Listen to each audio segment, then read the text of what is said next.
Hai guys, welcome to my channel. Ketemu lagi bersama Kaichi Simer. Jangan lupa like, subscribe, and share. Assalamualaikum warahmatullahi wabarakatuh. Tabi pun.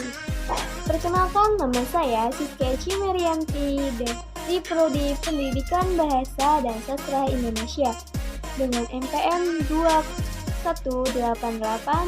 2188201013 dari Universitas Muhammadiyah.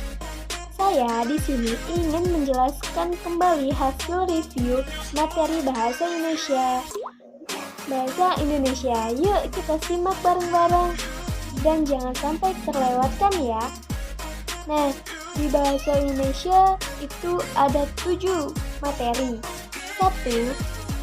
Peranan bahasa Indonesia. 2. Ragam bahasa. 3. Ejaan dan istilah bahasa Indonesia. 4. Kata. 5. Paragraf. 6. Ruang lingkup karya ilmiah. 7. Kutipan. Yang pertama nih, peranan bahasa Indonesia. Pengertian bahasa. Bahasa adalah suatu sistem yang dihasilkan oleh alat ucap manusia yang dipakai masyarakat untuk berkomunikasi, kerjasama, dan identifikasi diri.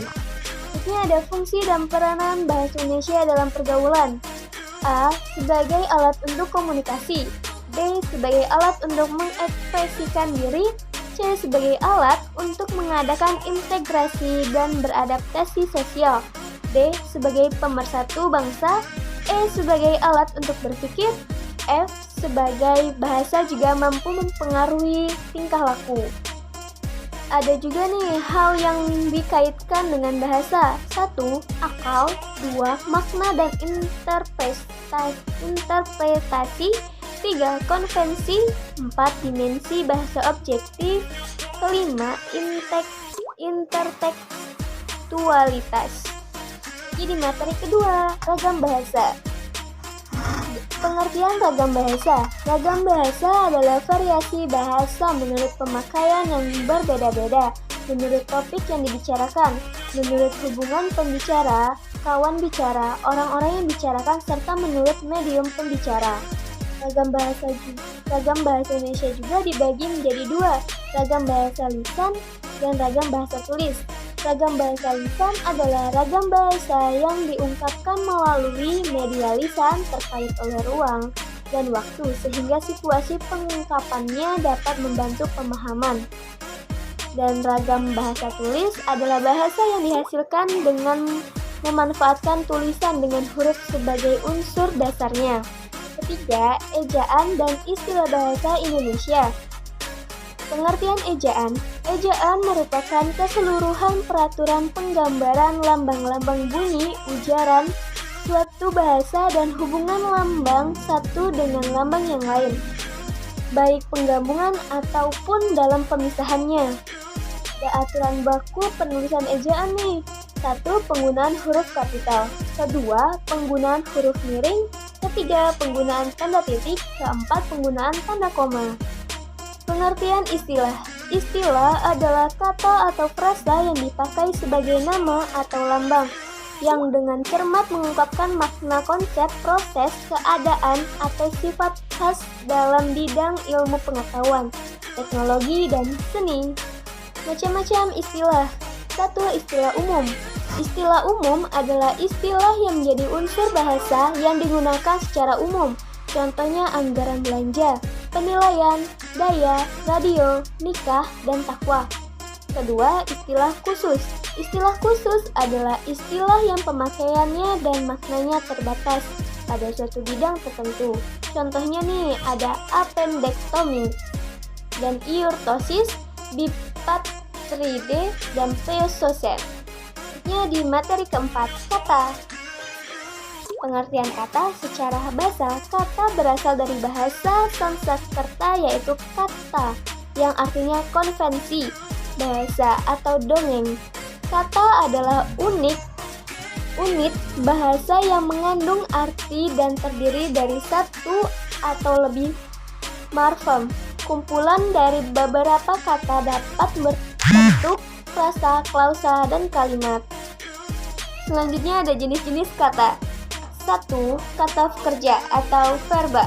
Kedua, kata benda atau nomina.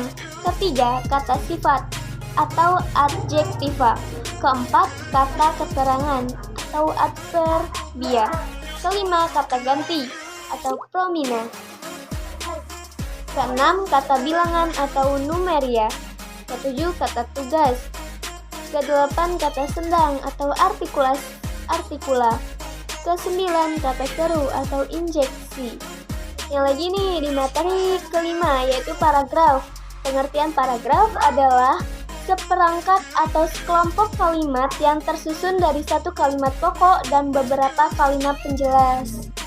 Ada jenis-jenis paragraf juga nih. 1. Narasi, kedua deskripsi, ketiga eksposisi, keempat argumentasi, kelima persuasif.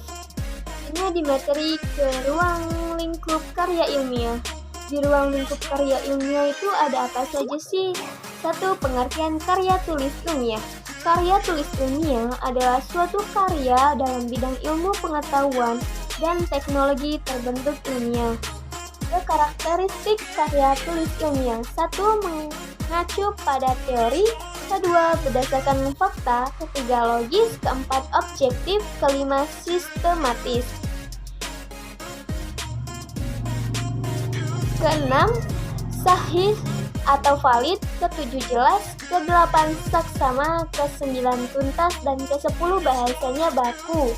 Selanjutnya, macam-macam karya tulis ilmiah. 1. Makalah.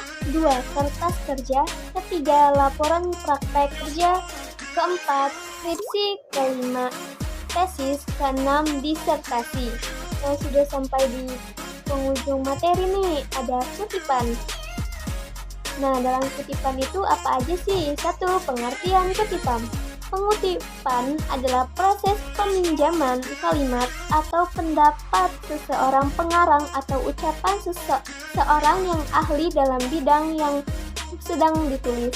Tujuan pengutipan: A. Memperkuat pendapat penulis. B. Membandingkan pendapat penulis. C. Membedakan dengan pendapat penulis. D. Menyanggah pendapat seseorang. Jenis-jenis kutipan. 1. Kutipan langsung dan kutipan tidak langsung. Kutipan langsung yaitu penulis menulis apa adanya teks yang dikutip dan penulis tidak boleh mengubah kata-kata atau ejaan yang digunakan dalam teks yang dikutip. Kedua, kutipan tidak langsung, yaitu jenis kutipan yang mengambil inti sarinya saja tanpa mengurangi makna sebenarnya dari kalimat yang ada. Kutipan.